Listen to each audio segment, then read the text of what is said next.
Hello বন্ধুরা, আশা করছি তোমরা সকলে ভালো আছো। আমার চ্যানেলে সকলকে অনেক অনেক স্বাগত। আজকের রেসিপি বেগুন ঝাল। বেগুনগুলোকে হলুদ আর নুন মাখিয়ে আমি বেশ লাল লাল করে ভেজে নেব, তবে খুব বেশি লাল করব না, হালকা হালকা করে বেগুনগুলোকে ভেজে নেব উল্টিয়ে পাল্টিয়ে। আমার বেগুন ভাজা হয়ে গেছে।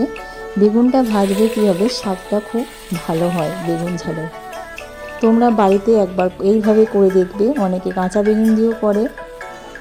এরপর দিয়ে দিলাম একটু কালো জিরে। কালো জিরেটা একটু জাস্ট একটু গন্ধ দেবে বেশ সুন্দর। তখনই আমি দিয়ে দেবো সামান্য একটু দুটো লঙ্কা দেবো, আর দিয়ে দেবো একটু জল।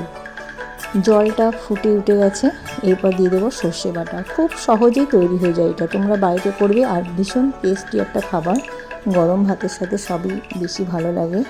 দিয়ে দিলাম অল্প একটু হলুদ আর একটুখানি লঙ্কা গুঁড়ো, লঙ্কাটা ঝাল ছিল না বলে। আর দিয়ে দিলাম সামান্য নুন। নুনটা তোমাদের পরিমাণ মতো দেবে।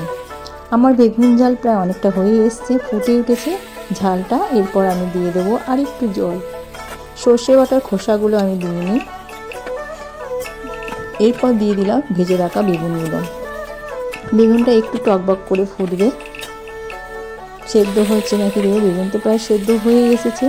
আমি আমার পরিমাণ মতো করে নামিয়ে নেব। ভিডিওটা ভালো লাগলে একটা কমেন্ট করো, লাইক করতে ভুলো না, আর আমার পাশে থেকো বন্ধু হয়ে।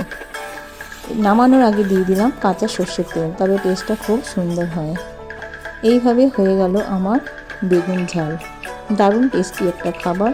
যাই হোক, তোমরা বাড়িতে বানিয়ে নিও। ফিরে আসবো আবার একটা নতুন ভিডিও নিয়ে, রেসিপি নিয়ে। তোমরা ভালো থেকো, সুস্থ থেকো, আর নতুন নতুন জিনিস বাড়িতে বানাও আর খাও।